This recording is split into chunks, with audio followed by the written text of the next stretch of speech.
J'assume. J'ai demandé aux soldats de ne pas obéir aux ordres illégaux et illégitimes. C'est l'objet d'un post de Fridolin Kay, expert en discernement, sur sa page Facebook. La suite, dans un instant. Abonnez-vous en activant la cloche de notification pour recevoir la primeur de nos futures publications. Voici les détails du post dans son intégralité. Réponse à mon enseignant, professeur Joseph Zomomole, qui m'a reproché d'avoir refusé de déférer à la convocation du colonel Joël-Émile Bamkoui de la CEMIL. Prof. Zomomole, dans vos nombreux messages ci-dessous, contenus dans les échanges suite à ma publication d'hier, qui indiquait que des éléments de la CEMIL, envoyés par le col Bamkoui, sont en train de localiser mon domicile, vous avez soutenu que je n'avais pas été conséquent en refusant de me présenter à la CEMIL. Vous avez mobilisé le modèle de Socrate pour me faire le reproche de ne pas assumer mes responsabilités de philosophe, voire de trahir cette discipline, et vous avez prédit que je vais mourir tôt. Professeur, Socrate est mort depuis plus de 2 millénaires. L'histoire a évolué, beaucoup évolué. L'histoire va continuer d'évoluer. Socrate n'est pas le seul philosophe qui a existé. Il y a plusieurs modèles de philosophes. La philosophie n'est pas une figure immaculée vénérée dans le musée imaginaire de la critique, encore moins une relique sacrée qu'on amène à l'offertoire des brigands, des bandits et des brutes, pour contenter leurs plaisirs immondes. Je n'ai pas suivi la tradition puriste, kantienne, comme vous. Je me suis plutôt abreuvé à la pensée révolutionnaire des Sade, des Voltaire, des Marx, des Nizan, des Sartre, des Camus, etc. Donc, je ne pense pas, et je ne vais pas accepter, qu'on fasse allégeance à l'imposture pour moraliser les citoyens par l'exemple noble de notre exécution illégale, comme le dit en son temps Socrate. La responsabilité du philosophe, aujourd'hui, Marx l'a fort bien élaborée, est tributaire de la conjoncture sociale et politique qui a nourri son vécu et sa pensée. Si j'ai refusé de déférer à la convocation de M. Joël-Émile Bamkoui, c'est parce que ce n'est pas le tribunal qui devrait me juger. Si c'était même quelqu'un d'autre à la CEMIL qui me convoquait, je serais parti. Ce n'est pas une institution qui me convoque, comme la gendarmerie ou la police, ainsi que vous alléguez, c'est un personnage des contes populaires nocturnes ensanglantés avec qui j'ai eu un grave différend et qui est réputé entretenir une nature lugubre, c'est ce qu'on dit, je n'en sais rien, on dit qu'il existe sans vivre. Finalement, je doute de tout ce dont dit de lui, jusqu'à son existence même.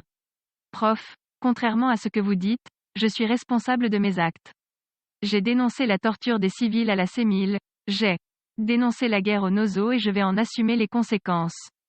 Je ne vais pas me montrer responsable en légitimant les excès et les abus de pouvoir. Devant une guerre injuste et sale, comme celle qui est entreprise aux Nozo, non pas contre une puissance étrangère mais contre nos frères et sœurs, si on est insensible à ces cris, à ces pleurs et à ces râles de nos soldats et de nos compatriotes du Cameroun occidental, on perd la dignité qui fait de nous des hommes. Il me semble immoral qu'un philosophe digne de ce nom puisse se réfugier dans l'histoire de la philosophie pour justifier les crimes, pour soutenir une barbarie, pour chanter un patriotisme partisan. Si vous aimez trop la philosophie antique, si vous voulez singer Socrate et si vous affectionnez à mort les éloges funèbres posthumes, laissez-vous mobiliser au front. Allez porter l'arme dans le maquis du Nozo. Mais dites-moi, Socrate, défendant Athènes, s'est mobilisé contre la Macédoine, vous, professeur Zomomole, Camerounais, vous allez vous mobiliser contre quel pays au Nozo? Je suis d'accord avec vous. L'appel à la mutinerie est passible de la cour martiale, ni plus ni moins. Mais, sachez-le, je n'ai pas demandé de prendre des armes contre la patrie, j'ai rappelé qu'on ne prend jamais les dispositifs de torture et les armes du peuple contre ce peuple. Cela a d'ailleurs un nom en droit et en morale, la haute trahison. Dites-moi donc, la mutinerie vise à renverser un régime, n'est-ce pas? À mon avis, elle ne consiste pas simplement à causer des troubles au sein de l'armée. Ceux qui décident de s'attaquer à l'état de droit, en convoquant un civil, un universitaire, devant le tribunal du renseignement militaire, seraient-ils les véritables mutins, qui rêvent du pouvoir suprême? Vous ne vous poserez jamais cette question. Seriez-vous viscéralement partisan, anti-progressiste, philosophe organique, complice de l'ordre politique actuel? Serait-ce pourquoi tous ces engorgements, tous ces pleurs, tous ces assassinats ne vous font pas perdre le sommeil, encore moins vous distraire de vos occupations de grand-père attentionné, de chasseurs expérimentés des perdrix et de maris exemplaires? Mais ce faisant, vous oubliez que notre office est de nous préoccuper de ce qui ne nous regarde pas, ainsi que l'a observé Sartre, c'est-à-dire parler des situations où l'on ne peut être un bon mari ou un grand-père attentionné parce qu'on a exterminé notre descendance, où l'on ne peut avoir le loisir de chasser parce qu'on est déjà la cible des chasseurs d'État, où l'on ne peut même pas jouer à la comédie du philosophe parce qu'on est davantage préoccupé à tuer les envahisseurs criminels, et qu'on ne peut donc se soucier du « je pense, donc je suis » de Descartes. Cher professeur, j'y l'assume. J'ai demandé aux hommes en armes de discriminer les ordres qu'ils reçoivent sur le champ de bataille et dans les gendarmeries et commissariats. Et sachez que, même quand je demande aux militaires de ne pas exécuter des ordres illégaux et illégitimes, je demeure républicain. Et un républicain ne se soumet pas au gangstérisme juridique et au banditisme d'État pour terminer, prof. Vous me prédisez un funeste sort. À ce rythme, il ne mourra pas à 70 ans comme Socrate.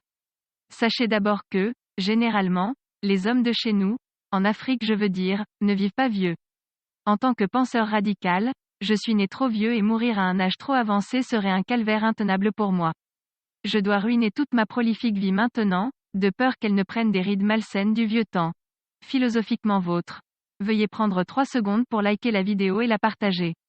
N'oubliez pas de vous abonner à la chaîne YouTube, Boudman, sur le site www.camertv.info.